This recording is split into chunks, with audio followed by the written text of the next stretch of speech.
ভাইরে ভাই, শীত চলে যাচ্ছে কিন্তু এখনো পর্যন্ত আপনি কপির বড়া খান নাই। তাহলে তো ভাই আপনার শীতটাই বৃথা। আজ গ্রামের বাড়িতে আসার পর দেখলাম যে কপি বড়া মেকিং এর প্রসেসিং চলতেছে। আমার কিন্তু কপি বড়া খুবই পছন্দের। তাই এটা আমি আপনাদের সাথে শেয়ার করছি যে কিভাবে আমাদের এখানে কপি বড়ার মেকিংটা প্রসেসিং করা হয়।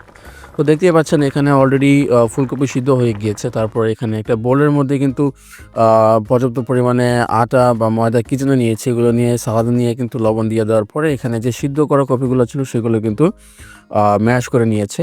তারপর আটার সাথে এই সালাদগুলো ভালো করে মিক্স করে কিন্তু এখানে একটা ভালো একটা মিক্সচার বানানো হবে এবং এটার মধ্যে কিন্তু সিদ্ধ কপিগুলো দিয়ে দেওয়া হবে এটার মধ্যে এবং এগুলো দিয়ে ভালো করে মিক্স করে এটা পানি দিয়ে একটু একদম গ্রেভি টাইপ করে এটা কিন্তু পাকোড়ার স্টাইলে করা হবে। এই দিক দিয়ে কিন্তু তেল বসিয়ে দিয়েছে, প্লাস এখান থেকে দেখতেই পাচ্ছেন আপনারা হাত দিয়ে এটাকে ভালো করে শেপ করে এখানে পেঁয়াজের মতো।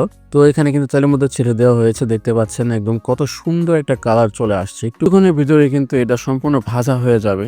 তো এখানে গরম গরম প্লেটের মধ্যে সার্ভ করছিল, আমিও একটু সস আর শসা ছাড়া কিন্তু এটা মানে এই সস আর শসা কিন্তু এটার মধ্যে আরও এক্সট্রা একটা ফ্লেভার, মানে এটা খাওয়ার ক্রেভিংসটা আরও বাড়িয়ে দিবে।